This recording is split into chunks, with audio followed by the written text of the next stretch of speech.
Maths plus motivation एक बार पुनः हम लेकर आए हमेशा की भांति एक बार मैथमेटिक्स में एक इम्पोर्टेंट सवाल लेकर हम इस समय उपस्थित हैं। आप देख सकते हैं इस समय सांख्यिकी के अंतर्गत हम बात कर रहे हैं और सांख्यिकी में इस समय माध्यिका के सवालों पर विशेष फोकस है और ये सवाल भी माध्यिका से संबंधित है। यहाँ पर कैसे हम माध्यिका निकालेंगे इस सवाल की, आप इस तरह का सवाल देख रहे हैं। इस तरह के सवालों में विद्यार्थियों को थोड़ी सी डिफिकल्टी जरूर महसूस होती है, लेकिन इस वीडियो को देखने के बाद आपको इस तरह के सवाल में किसी तरह की कोई समस्या आपको नहीं होगी। आइए देख लेते हैं सवाल क्या है। लिखा है किसी स्कूल की कक्षा 10 की 51 लड़कियों की ऊंचाइयों का, अर्थात टोटल यहाँ पर 51 लड़कियां हैं, का एक सर्वेक्षण किया गया और निम्नलिखित आंकड़े प्राप्त किए गए। एक सर्वेक्षण का डिटेल डाटा यहाँ पर हमारे सामने सवाल के रूप में है। आप देखिए लिखा है 100 जो ऊंचाई दिया गया 140 सेंटीमीटर से कम, 140 सेंटीमीटर से कम की जो ऊंचाई है वो 4 लड़कियां ऐसी हैं और 145 से कम 11 है, 150 से कम 29 लड़कियां हैं और 155 से कम यहाँ पर 40 लड़कियां हैं और इसी तरह से 160 से कम 46 लड़कियां हैं, 165 से कम 51 लड़कियां हैं। तो इस तरह से यहाँ पर ये डिटेल दिया गया है। इसमें हम कैसे माध्यिका निकालेंगे, जैसा कि आपको मालूम है कि हमें माध्यिका निकालने के लिए माध्यिका वर्ग चाहिए होता है। यहाँ पर वर्ग के रूप में वैल्यू नहीं दी गई है, तो कैसे हम इस वैल्यू को वर्ग अंतराल के रूप में बदलेंगे ये सबसे पहले सीख लेते हैं। तो वर्ग अंतराल में सबसे पहले हम ये जो वैल्यू है इसको ऐसे ही लिख लेते हैं 140 से कम।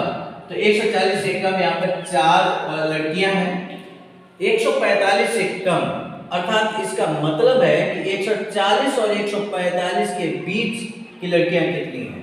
145 से कम 11 लड़कियां हैं, जबकि 140 से कम 4 लड़कियां हैं। इसका मतलब इसके बीच जो डिफरेंस है वो 140 और 145 के बीच की वैल्यू होगी, अर्थात 140 से 145 के बीच का अगर निकालना है तो 11 से 4 को आपको घटाना होगा। तो यहाँ से अगर हम 11 से 4 माइनस कर देंगे तो आपको मालूम है 7 आ जाएगा। ओके, इसी तरह से 150 से कम, अर्थात 150 से कम का मतलब 145 से 150 के बीच कितना होगा, तो 145 से 150 के बीच निकालने के लिए वैल्यू 29 से आपको 11 को घटाना होगा। 29 से 11 घटाएंगे तो आप समझ सकते हैं 18 आ जाएगा। और इसी तरह से अगला वर्ग अंतराल निकाल लेते हैं। यहाँ पर 155 से कम, अर्थात यहाँ पर हमें निकालना है 150 से 155, 150 से 155 के बीच की जो वैल्यू होगी वो 40 से 29 घटाएंगे तो यहाँ पर 11 आ जाएगा। इसी तरह से 160 से कम 46 है, तो हम यहाँ पर लिखेंगे 155 से 160 और 155 से 160 के बीच डिफरेंस क्या है ये आप देख सकते हैं, 6 का डिफरेंस है। तो यहाँ पर हम डायरेक्ट 6 लिख देते हैं। और इसी तरह से यहाँ पर 160 से 165 के बीच की जो वैल्यू है वो 51 और 46 का डिफरेंस कितना है आप देख सकते हैं, 5 का डिफरेंस है, तो यहाँ पर 5 हो जाएगा। इनका मान 51 है, टोटल लड़कियां जो है वो 51 है। अब संचय बारंबारता है कि संचय बारंबारता तो दी थी, तो 4 7 4 11, 11 18 यहाँ पे 29 हो जाएगा, 29 और 11 40 हो जाएगा, 40 और 6 46 हो जाएगा और 46 और 5 51 हो जाएगा।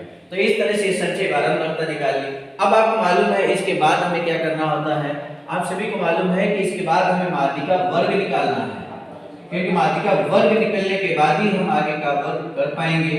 माध्यिका वर्ग निकालने के लिए n/2 का मान निकाल लेते हैं। तो n/2 यानी कि n/2 का मान यहाँ पर क्या होगा 51/2। तो 51/2 का मतलब यहाँ 51 का आधा कितना होगा, तो 25.5 होगा, 25.5 होगा।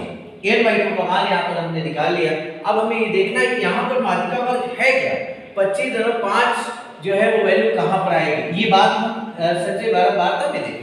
यहाँ 4 है, यहाँ 11 है, तो 11 जो वैल्यू है वो भी 25 से कम है, लेकिन यहाँ पर 29 25 से ज्यादा है, तो यही जो वैल्यू है ये वर्ग अंतराल है। 145 से 150 का जो मान है ये यहाँ पर माध्यिका वर्ग है।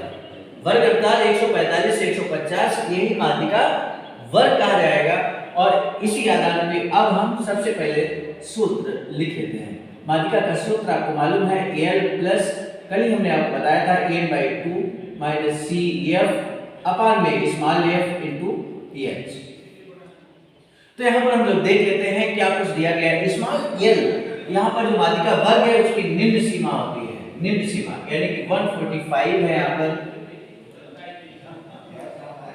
n/2 का मान हम निकाल चुके हैं जो कि 25.5 है और माइनस का CF का मान यहाँ पर आपको मालूम है क्यूमुलेटिव फ्रीक्वेंसी ठीक माध्यिका वर्ग से ठीक पहले की जो संचय बारंबारता होती है वही यहाँ पर CF कहलाता है। तो ये CF है तो ये यहाँ पर 11 हो जाएगा अपान में स्मॉल EF क्या है, स्मॉल f ये है और ये 18 है, ठीक है, इनटू h का मतलब यहाँ 140 से 45 145 50 तो 5 का गैप भी यहाँ पे लिया गया है तो ये 5 हो जाएगा यहाँ पे।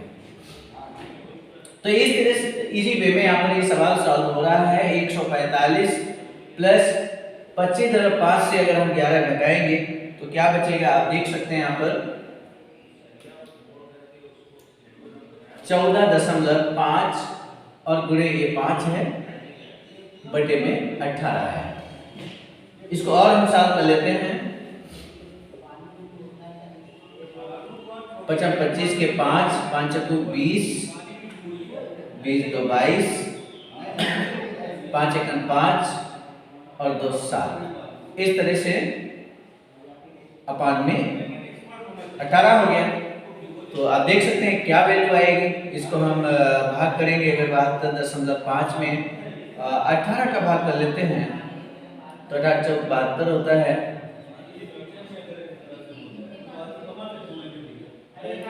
ना, तो ये यहाँ 5 हमने नोट किया है और ये तो शेष 0 हो गया और यहाँ पर ये 5 है, 5 में भी 18 का भाग नहीं जाएगा, 0 लगाएंगे।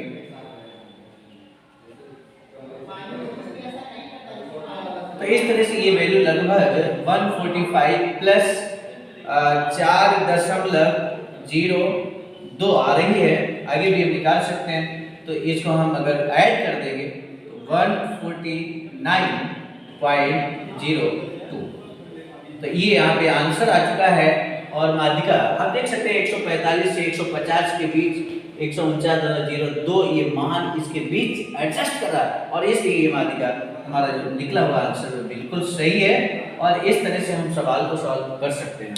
ये स्पेशल टाइप का सवाल था जिसको आपने वर्ग अंतराल में कैसे बदला ये भी हमने आपको विस्तार से बताने की कोशिश की। और इस तरह का सवाल में अब आपको कोई प्रॉब्लम नहीं होगी।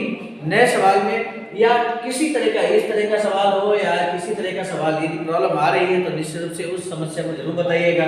कौन सा ऐसा सवाल है जो आपसे नहीं लग रहा है, कमेंट बॉक्स में जाकर इस बात को बताइएगा। एक्सरसाइज का नाम और क्वेश्चन नंबर ये आप लिख देंगे कमेंट बॉक्स में तो निश्चित रूप से हम समझ जाएंगे कौन सा सवाल आपको नहीं लग रहा है। तो वो सवाल हम पुनः सॉल्यूशन आसान सा सॉल्यूशन लेकर आएंगे। नए वीडियो के साथ नए सॉल्यूशन के साथ मिलेंगे। तब तक के लिए थैंक यू।